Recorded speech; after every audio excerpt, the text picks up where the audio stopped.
Warahmatullahi wabarakatuh. Alhamdulillah, alhamdulillahillazi arsala rasulahu bil huda wa dinil haqq liyuzhirahu ala dinihi wa kafa billahi shahida.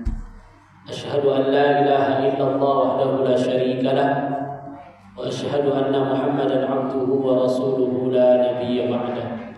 Subhanaka la ilma lana illa ma 'allamtana innaka antal alimul hakim. Rabbi israh li sadri wa yassir li amri wahlul 'uqdatam min lisani yafqahu qawli. Yang saya muliakan, yang saya hormati pengurus Majlis Ta'lim Masjid Jabal Rahmah beserta ibunda semua yang hadir pada sore yang berbahagia ini. Alhamdulillah Allah pertemukan kita kembali dalam wirid rutin kita. Mudah-mudahan pertemuan kita ini mendapatkan keberkahan dari Allah Subhanahu wa taala.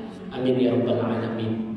Maka oleh karena itu kita selalu bersyukur, apapun keadaannya, rasa syukur itu selalu kita panjatkan kehadiran Allah Subhanahu wa taala.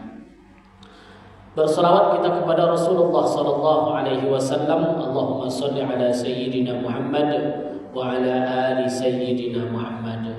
Mudah-mudahan yaumil mahsyar kelak kita mendapat syafaat dari beliau. Jangan kita hanya nanti bertepuk sebelah tangan. Kita mengakui sebagai umat Nabi Muhammad sallallahu alaihi wasallam. Pertanyaannya, Nabi Muhammad mengakui kita atau tidak? Yakin ibu diakui umatnya? Anda yakin ibu ya? Yakin tak kita sebagai umat Nabi Muhammad? Yakin tak kita diakui oleh Nabi sebagai umatnya? Yakin? Jangan nanti tepuk sebelah tangan kan kita sudah yakin, ternyata Rasul tidak mengakui kita sebagai umatnya. Kamu ngaku-ngaku aja kata Nabi. Ya. Karena konsekuensi dari umat Nabi Muhammad itu apa? Kullu ummati yadkhulunal jannah. Setiap umatku kata Rasulullah pasti masuk surga. Jadi yang namanya umat Nabi Muhammad pasti masuk surga. Tak ada yang masuk neraka. Kullu ummati yadkhulunal jannah. Setiap umatku kata Rasulullah pasti masuk surga. Illa, kecuali. Berarti ada umat Nabi Muhammad yang masuk surga, Ustaz? Ada. Kecuali kata Nabi, man aba. Siapa itu? Kecuali man aba kata Nabi dalam hadisnya. Kecuali orang yang enggan untuk masuk surga. Ada enggak orang yang enggan masuk surga, Bu? Tak mungkin ya.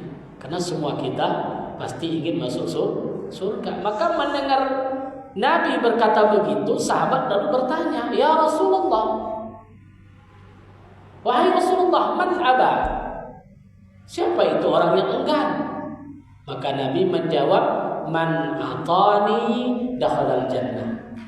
Siapa yang taat kepadaku, dialah yang masuk surga. Man asani faqad aba. Siapa yang perbuatannya selalu berbuat maksiat, maka itulah orang yang enggan untuk masuk surga. Kira-kira ada tak umat Nabi Muhammad yang berbuat maksiat? Banyak. Berbuat maksiat itu berbuat dosa. Ada tak kita yang tidak berbuat dosa? Tidak ada. Kita bukan makhluk maksum. Namun Rasulullah mengajarkan sebaik-baik orang berdosa bertaubat kepada Allah. Sebaik orang-orang yang berdosa itu kita mengakui kesalahan kita kembali kepada Allah. Maka mumpung ya dari Muharram menjelang Safar ini kita evaluasi diri kita. Kalau kita sudah mulai hijrah rasanya jangan setengah-setengah. Karena syarat dari taubat itu harus nasuha. Apa makna nasuha itu? Benar-benar taubat. Supaya kehidupan kita ini tenang. Maka siapa yang beruntung dari orang yang taubat ini? Pernah sahabat bertanya kepada Rasulullah, "Ya Rasulullah, kulli bil Islam." Katakan kepadaku tentang Islam. La as'al ahadan ghairak. Saya tidak akan bertanya lagi selain kepada engkau. Jawab Nabi cuma dua. Wahai sahabatku, kata Nabi, "Qul amantu billah." Katakanlah, aku beriman kepada Allah. Ibu beriman tak kepada Allah? Beriman, Bu? Beriman. Ragu nampak jawabnya. Ibu beriman kepada Allah?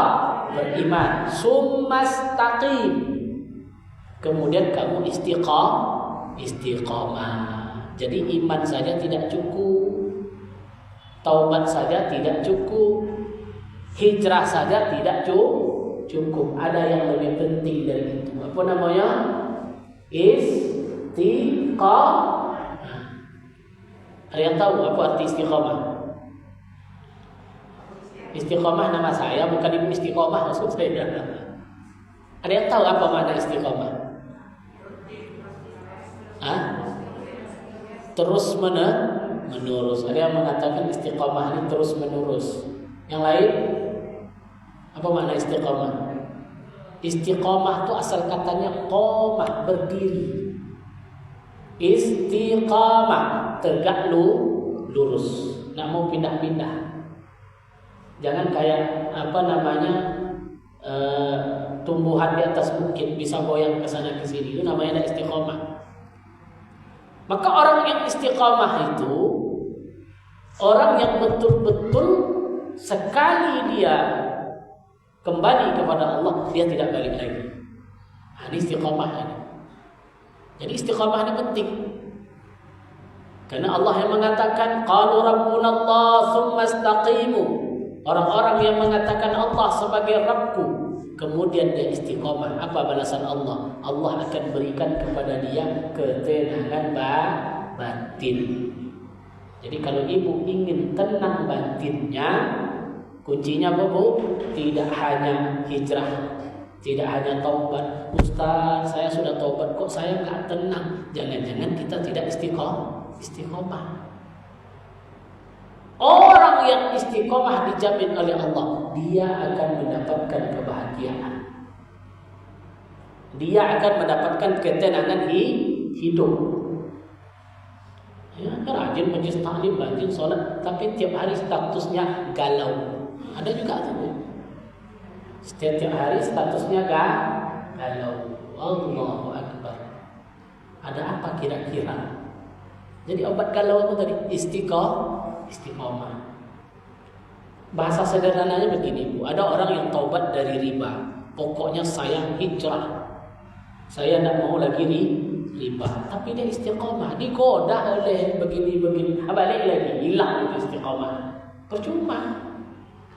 Umpamanya ibu bertaubat, saya tidak mau lagi Ustaz. Pokoknya saya tidak mau lagi menyebut kekurangan orang lain. Datang orang yang tergosip, penyakitnya kambuh lagi. Berarti itu bukan istiqomah. Kalau seperti itu yang kita lakukan, kita tidak akan mendapatkan ketenangan hidup. Jadi kunci tenang itu kata Allah dalam Al-Quran, kembali kepada Allah, kemudian kita istiqomah. Makanya dari 100 orang yang taubat, yang hijrah, tidak akan mungkin separuh yang bisa istiqomah. Karena istiqomah ini lebih berat. Kalau kita tidak istiqomah, makanya amalan kita bersifat rutinitas. Datang Ramadan, rajin khatam Quran. Hilang Ramadan, hilang baca Quran. Maka tidak mau dia seperti itu. Jadi amal itu bukan rutinitas. Sehingga Rasulullah memberikan dalam sarannya apa? Ahabbu ilallah. Allah sangat mencintai seseorang. Apa? Ahabbu ilallah. Allah sangat mencintai seseorang adwam, orang yang selalu mendawamkan amalan wa in qallah, meskipun itu sedikit daripada banyak cuma sekali. Ya. Ibu sholat duha, pas musim duhanya rajinnya bukan main. Ya. Ya, musim duha, musim itu istilahnya apa? Sering dia taklimkan muncul kesadaran itu. Muncul kesadaran, oh rajin. Pas musim tidaknya, tidak ada lagi duha sama sekali. Artinya Rasulullah tidak suka yang seperti ini. Meskipun ibu hanya berimpak, ibu wiridkan 5.000 per hari contoh. Ustaz, pokoknya saya berimpak 5.000 tiap hari. Tapi kita istiqomah. Ini lebih baik daripada ibu berimpak 1 juta tapi seumur hidup. Habis itu tidak ada lagi. Ini mengajarkan hal-hal yang seperti itu. Jadi penting, istiqamah itu penting. Makanya saya sering katakan, bahagia itu bukan terletak dari lahiriah. Oh, ibu menengok orang tu bahagia sekali Ustaz, suaminya cakep contohnya, ganteng, anaknya pintar-pintar, hartanya banyak, mobilnya banyak. Pertanyaannya, apakah dia sudah bahagia? Belum tahu. Karena sifat manusia itu Allah perlihatkan kadang-kadang rumput tetangga itu lebih hijau dari rumput sendiri. Padahal rumput kita lebih hijau sebetulnya daripada rumput dia. Cuma karena ibu terpengaruh oleh sosial media, nampaknya bahagia terus orang. Ya. Pas besoknya selesai di pengadilan agama kan kaget kita. Nampaknya orang ini bahagia terus, tapi kok tiba-tiba selesainya di pengadilan agama. Rupanya ada hal yang kadang-kadang banyak hari ini orang kaya tapi miskin. Banyak orang berpura-pura bahagia. Pura-pura bahagia itu apa? Di medsos saja. Ya, di belakang itu hilang. Maka kuncinya tadi apa Bu? Kalau ini bahagia lahir batin, istiqomah. Meskipun berat, istiqomah ini yang paling berat. Terus gimana cara kita istiqomah Ustaz? Yang pertama, istiqomah mulai dengan ikhlas niat, keikhlasan niat. Maka yang ditata yang pertama hati. Karena syarat istiqomah itu niat. Orang yang istiqomah meskipun banyak orang atau sedikit orang, dia tegak lurus. Paham Bu ya? Dia akan tegak lurus. Ada orang atau tidak ada orang, amalannya sama. Betul-betul karena Allah. Ya, betul-betul karena Allah. Jadi nggak ada pengaruh sedikit pun. Jadi mulailah dengan niat yang ikhlas. Gimana supaya kita ikhlas? Selalu berdoa kepada Allah. Ya Allah, Allahumma rzuqna al-ikhlasa waj'alna minal mukhlisin. Ya Allah, ikhlaskanlah hati hamba ini ya Allah. Umar doanya selalu itu, Allahumma ja'al kulli amalan liwajhikal karim. Ya Allah, jadikanlah setiap amal perbuatanku betul-betul karena Engkau. Karena ikhlas ini yang paling berat. Ada juga cerita itu. Tapi ini mungkin lebih kepada kisah inspiratif. Dalilnya nggak ada. Ketika Rasulullah mengetes sahabat itu ikhlas atau tidak. Rasul kan tahu hati manusia. Siapa di antara kalian yang ikhlas, maka Rasulullah menghadiahkan sorbannya. Ini inspiratif aja. Sahabat itu tentu ikhlas semuanya. Dalam sholat contoh, pas mau salam, Assalamualaikum warahmatullahi, Assalamualaikum warahmatullahi, tabayangnya dapat serban. Ada mulai itu terganggu keikhlasan tadi. Maka orang yang ikhlas itu betul-betul murni karena Allah. Makanya orang yang ikhlas balasannya berlipat ganda. Jadi amal itu ada dua macam, ada kualitas, ada kuantitas. Mungkin ibu sholat 100 rakaat dengan orang yang sholat 2 rakaat, secara kuantitas banyak yang mana? Banyak yang 100. Secara kualitas kita tidak tahu, karena itu berhubungan dengan hati manusia kepada Allah. Maka hadis tadi menerangkan yang Allah nilai itu adalah hati. Sejauh mana keikhlasan kita kepada Allah, sejauh itulah Allah membalasnya. Pernah saya gambarkan 2 orang murid beradab kepada gurunya. Yang satu peternak kambing, yang satu pekebun ubi. Dua-duanya sama menghasilkan. Yang punya ubi tadi cari ubi yang paling bagus, dia sedekahkan kepada gurunya. Wahai guru, saya panen ubi. Ini ubi yang paling bagus yang saya serahkan kepada guru. Apa kata gurunya? Alhamdulillah, baik benar engkau wahai muridku, karena engkau sudah bersedekah ubi kepadaku. Kebetulan aku tak punya apa-apa.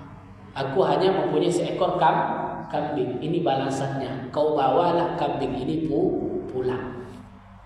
Oh, yang punya petani satu lagi, yang satu petani ubi, yang keduanya petani pisang. Apa katanya? Dari mana kau tadi? Dari rumah guru. Saya bawa ubi. Ubi yang paling bagus saya dekatkan ke guru. Terus kambing ini dari mana? Dari guru. Pas saya kasih ubi tadi, tiba-tiba guru mengkasih saya kambing. Dicarinya pisang yang paling banyak itu, masuk ke keranjang. Pergi ke rumah gurunya. Assalamualaikum wahai guru. Ya, ini ada pisang. Pisang kepok namanya tuh Bu ya. Ini banyak ini untuk guru. Kamu baik sekali kata gurunya. Tapi apa yang harus saya berikan kepada engkau? Tanya istri. Apa yang ada belakang lagi wahai? Tak ada kambing tadi kan udah abang serahkan ke si A. Terus apa yang ada belakang? Tinggal ubi ini lagi bang. Nah, bawa sini ubi itu. Karena engkau sudah memberikan pisang, bawalah ubi ini pulang. Artinya yang pertama dia nggak harapkan apa-apa. Betul-betul ubi yang baik itu untuk guru. Dia tidak mengharapkan apa-apa. Oh, tahu-tahu dapat kambing. Yang petani pisang motifnya apa? Dia aja dapat kambing cuman ubi. Berarti kalau pisang saya banyak berarti dapat sapi saya bawa pulang. Tapi akhirnya dia dapat ubi. Begitulah kualitas amal kita. Ketika keikhlasan itu muncul, Allah bukakan pintu. Tak tahu kita di mana. Tapi kalau kita beramal terlalu berharap, maka hidup itu tak boleh terlalu berharap. Kecuali kepada Allah. Supaya kita ikhlas. Ikhlas kepada Allah tadi. Maka kunci istiqamah yang pertama apa tadi? Ikhlas kepada Allah. Ikhlas kepada Allah. Terus bagaimana supaya kita selalu istiqamah di jalan Allah? Selalu zikrul maut. Ingat kematian.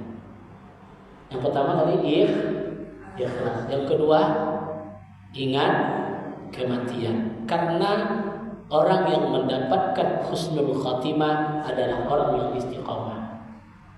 Kalau nggak istiqamah nggak dapat bukti. Makanya belum tentu orang yang hidupnya baik, akhir hidupnya baik. Bapak tuh rajin ke masjid, sholat rajin, matinya di diskotik. Contoh. Tidak semua kadang-kadang orang baik matinya. Ini secara lahir ya, kita tidak mengkaji. Tidak otomatis orang yang jahat matinya tidak baik. Bapak tuh sering narkoba, berzina, segala macam. Sebulan 2 bulan menjelang wafat dia taubat, rajin ke masjid. Tiba-tiba dia wafat dalam keadaan sholat. Kenapa? Kuncinya di mana tadi? Istiqomah. Bapak tadi bertaubat kepada Allah, dia tak istiqomah. Dia ajak kawan ke diskotik, mau dia. Berarti belum istiqomah. Tapi bagi orang yang istiqamah, dia tegak lurus sampai Allah memanggilnya. Maka wa may ya'mal mithqala dzarratin khairan yarah. Setiap perbuatan baik maka akan dibalas oleh Allah dengan kebaikan. Jadi kunci tidak hanya taubat, Bu. Taubat orang gampang. Astaghfirullahalazim. Apalagi anaknya mau nikah. Kenapa kami tuntut astaghfirullahalazim? Supaya taubat. Karena wali fasik nggak sah nikah anaknya. Syarat jadi wali itu apa, Bu? Wali nikah Islam. Terus tidak boleh wali fasik. Fasik itu tidak pernah sholat, mau jadi wali. Dia tidak pernah sholat, tapi dia menikahkan anak. Jadi caranya gimana? Suruh dia taubat. Maka sebelum jawab kabul itu Pak, istighfar ya Pak. Astaghfirullahalazim. Taubat itu kalimatnya Astaghfirullahalazim. Itu kalimat taubat. Astaghfirullahalazim. Ya Allah, ampunkan saya. Kalau sudah istighfar terucap, kita minta ampun kepada Allah, artinya apa maknanya? Saya tak akan ulang lagi ya Allah. Saya akan istiqamah. Makanya taubat banyak orang yang kembali kepada Allah. Tapi yang jarang, yang payah itu apa? Istiqamah. Jadi kunci yang kedua apa tadi? Ingat mati. Ingat kematian.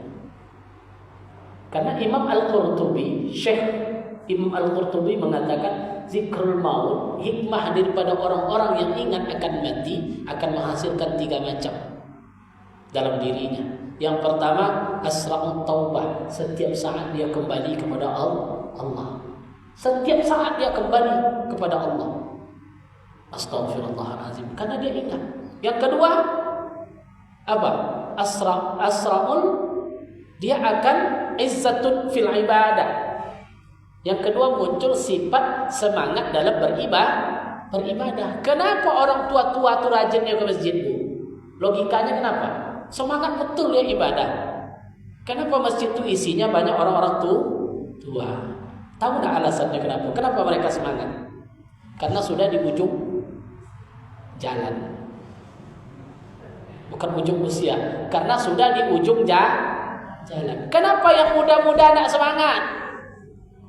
Saya rasanya masih lama Ustaz katanya kan. Tidak semangat dia dalam ibadah. Karena dia merasa ujungnya masih jauh. Tiba-tiba wafat. Udah. Kita nggak tahu kan. Jadi ingat mati menyebabkan semangat dalam ibadah. Makanya hadis Nabi itu isma syi'ta, hiduplah kamu untuk apa? Hiduplah kamu untuk duniamu seolah-olah kamu hidup selama-lamanya.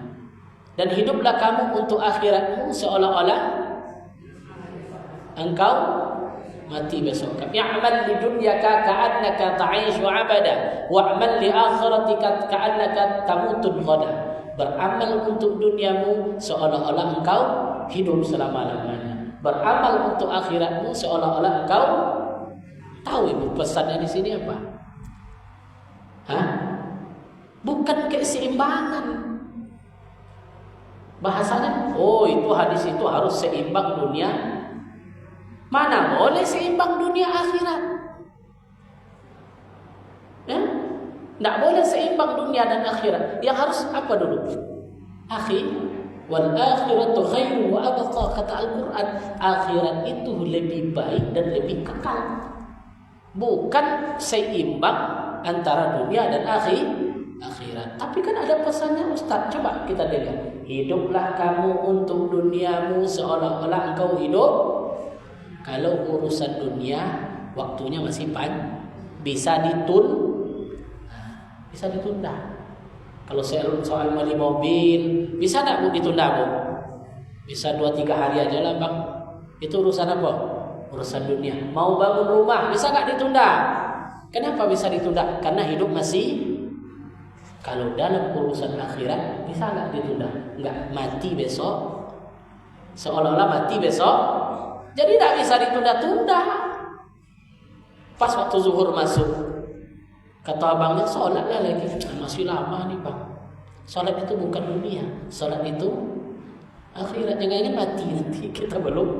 Maka akan sholatlah seseorang itu di awal waktu. Paham pesannya tuh? Jangan dibalik nanti, ini keseimbangan ini. Bukan. Kalau urusan dunia kamu itu hidup selama-lamanya, masih banyak waktu. Tapi kalau urusan akhirat jangan ditunda-tunda. Kalau ada uang mau sedekah, nantilah, masih banyak perlu. Kalau kita amalkan hadis tadi, pasti kita keluarkan langsung. Kenapa? Mana tahu saya nanti keluar langsung dia untuk sedekah. Jadi nggak ada istilah ditunda-tunda. Termasuk berkurban. Kenapa ada berkurban tahun ini Bu? Tahun depan aja lah, tahun ini banyak keperluan. Yakin Ibu hidup tahun depan? Kalau urusan dunia boleh, masih lama. Kurban atau beli mobil dulu. Kalau kita amalkan yang tadi, beli mobil dulu atau kurban? Kurban dulu, karena beli mobil bisa ditunda. Haji atau beli mobil dulu? Daftar haji atau beli mobil dulu? Berarti berdosa ibu kalau ibu sudah beli mobil belum daftar haji. Pikir-pikirlah sendiri. Mobil udah punya tapi haji belum daftar. Berarti lebih duluan mana? Dulu. Mobil kan bisa ditunda sebetulnya. Haji, tapi gini Ustaz, haji kan bagi yang mampu. Ibu sudah mampu. Apa mana mampunya? Bisa bayar porsi. Porsi berapa sekarang? Berapa porsi sekarang? 25.500 selesai. Mobil berapa sekarang? 250 juta. Cuma 10%. Tapi saya kan udah tua Ustaz, gak usah bayar porsi dulu. Gak akan sah. Mak umur ibu yang diambil. Dulu pula kadang-kadang kita dari Allah. Dulu pula kita kadang-kadang dari Allah. Gak mau bayar porsi. Kenapa? Kan masih lama masa tunggunya sampai 25 tahun Ustaz. Gak akan sampai umur. Siapa yang bilang gak sampai umurnya? Kadang-kadang kita lebih pintar dari Allah. Bayar saja. Jamaah saya dulu waktu saya tugas di sebuah tempat KUA ada yang berkata begitu. Pak KUA katanya, saya mau daftar haji. Sampai enggak umur saya ini? Umur ibu tuh 60 tahun. Berapa umurnya bu? 60 tahun. Daftar bu, saya bilang. Kalau ada 25,5 dia daftar. 3 tahun dia berangkat. Masuk lansi. Siapa bilang? Allah Maha Pemuh. Setahun setelah itu dia dipanggil oleh Allah Subhanahu wa taala pas pulang haji. Jadi nggak bisa dijadikan begini. Kadang-kadang kan kita berpikirnya seperti itu. Paham bu? Ada yang punya mobil tapi belum daftar. Nah, hitunglah duitnya di sini. Bayar porsinya. Ya. Haji dulu atau umrah? Bu, haji atau umrah dulu? Haji dulu. Meskipun hajinya belum berangkat, tapi selesai hutang kita kepada Allah. Begitu. Selesai hutang kita kepada Allah. Ini rukun Islam yang ke-5. Maka yang kedua, supaya kita istiqamah itu apa? Zikrul maut. Selalu ingat kematian. Dan yang ketiga kata Imam Al-Qurtubi, ingat mati itu yang pertama tadi apa? Kalau ingat mati kita semangat bertaubat. Yang kedua semangat ibadah. Kan yang ketiga yalin qalbi. Bukan item yang tadi, ini item yang ingat mati itu. Ingat mati itu hikmahnya ada 3 kata Imam Al-Qurtubi. Yang pertama semangat dalam bertaubat. Yang kedua semangat dalam ibadah. Yang ketiga yalin qalbi, lunak hati engkau. Orang yang zikrul maut dengkinya hilang. Orang yang zikrul maut hilang sifat iri hati. Orang yang selalu mengingat kematian hilang sifat senang menengok orang susah menengok orang senang. Kenapa? Karena kita ingat mati. Nengok tetangga renovasi rumah sebelah. Ada enggak orang yang sesak napasnya? Ada enggak bu? Nengok orang renovasi rumah di sebelah rumahnya. Ada enggak yang sesak napasnya? Ada enggak bu? Enggak di sini, maksud saya di luar-luar. Ada enggak yang seperti itu? Ada. Maksud saya ibu-ibu yang di luar. Kalau yang di sini saya rasa sama aja. Enggak ada beda. Jadi obatnya apa tuh Ustaz yang seperti itu tuh? Naik turun tuh apa obatnya? Zikrul, selalu ingat kematian. Nggak ada yang kita bawa bu. Cuman kain kafan satu helai itu saja. Kayak dia bawanya kain ihramnya. Udah itu saja. Nggak ada bawa mobil ke kuburan. Nggak ada bawa rumah. Akhirnya apa yang terjadi? Tenang hatinya. Tenang yalin qalbi. Akan membuat hati ini semakin lembut. Membuat hati kita lembut. Begitu. Itu zikrul maut. Jadi kalau mau istiqamah ada 2 poin. Yang pertama tadi Ikhlas. Yang kedua ingat mati. Ingat mati memunculkan 3 hikmah. Semangat dalam ibadah, semangat bertaubat kepada Allah, memunculkan kelembutan hati. Yang terakhir, karena saya tidak banyak waktu, saya mau meluncur ada pelantikan Majelis Ulama Indonesia. Jadi sebetulnya udah mau berangkat ya. Jadi nggak apa-apa Bu ya. Jadi kita singkat padat, mudah-mudahan bermanfaat. Ini saya mau langsung berangkat ke tempat saya kerja di Kampan, pelantikan Majelis Ulama Indonesia. Jadi Kuani kan memang bidang-bidang itu dia, jadi harus hadir juga di situ. Jadi kemana Pak Haji? Yang ketiga, perbanyak berdoa kepada Allah. Jadi seringlah berdoa. Ad-du'a mukhul ibadah, ad-du'a silahul mu'min. Doa intisari dalam beribadah. Doa adalah senjata bagi orang mukmin. Apapun keadaannya doa. Doa apa? Doa istiqamah. Allahumma inna as'aluka taubah wal istiqamah. Ya Allah, berikan, aku meminta kepada Engkau kembali kepadamu dan istiqamah dalam ibadah kepada Allah. Mudah-mudahan ibunda semua termasuk yang menyampaikan, kita sama-sama menjaga keistiqamahan kita kepada Allah. Amin ya rabbal alamin. Jadi kajian kita cuma 3 saja hari ini. 3 kunci istiqamah. Yang pertama ikhlas, yang kedua ingat kematian, dan yang ketiga jangan lupa berdoa. Mati memunculkan 3 hikmah. Semangat dalam bertaubat, semangat dalam beribadah, dan melunakkan hati. Mudah-mudahan bermanfaat. Kalau banyak nanti nak terbawa pulang kan. 3 ini pun sampai rumah lupa ya kadang-kadang. Tapi mudah-mudahan di kajian ini hikmahnya bukan untuk dibawa pulang, mengingatkan. Karena salah satu supaya orang itu baik, selalulah duduk di majelis-majelis baik. Dan ini adalah majelis kebaikan untuk kita semua. Al-Fatihah. A'udzubillahi minasyaitonirrajim. Bismillahirrahmanirrahim. Alhamdulillahirabbil alamin arrahmanirrahim. Shiratal ladzina an'amta 'alaihim ghairil maghdubi 'alaihim. A'udzubillahi minasyaitonirrajim. Bismillahirrahmanirrahim. Alhamdulillahirabbil alamin wal 'aqibatu lil muttaqin. ولا عدوان إلا على الظالمين. اللهم إنا نسألك التوبة والاستقامة على الشريعة الغراء والطريقة البيضاء يا الله يا رب العالمين. اللهم اجعلنا وأولادنا وذرياتنا أهل العبادة والاستقامة، ولا تجعلنا وإياهم أهل الضير يا الله يا رب العالمين. ربنا اغفر لنا ذنوبنا ولوالدينا وارحمهما كما ربونا صغارا، ولجميع المؤمنين والمؤمنات والمسلمين والمسلمات يا الله يا رب العالمين.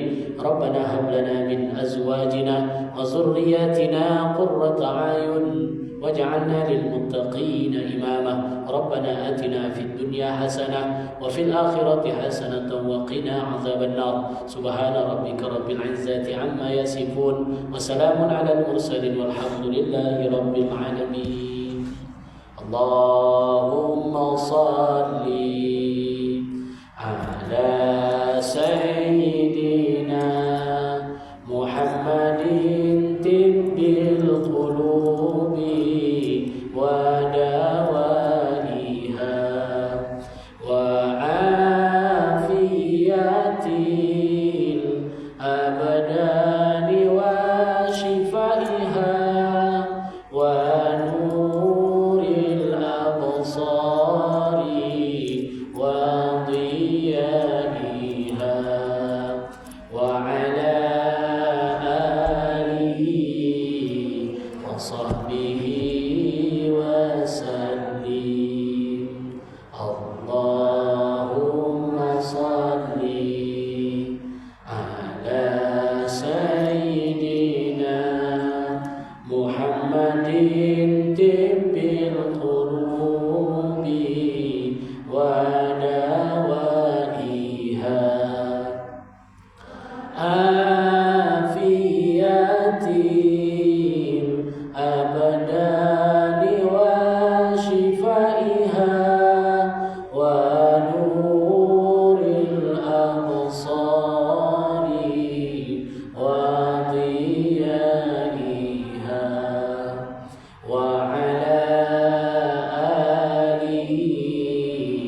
وصحبه وسلم اللهم صل على سيدنا محمد طب القلوب ودوائها وعافية الأبدان وشفائها ونور الأبصار وضيائها وعلى آله وصحبه wasallim. Demikian ibunda semua, mohon maaf atas segala khilafan. Kita tutup dengan doa kafaratul majlis. Subhanakallah wa bihamdika asyhadu an la ilaha illa anta astaghfiruka wa atubu ilaik. Assalamualaikum warahmatullahi wabarakatuh.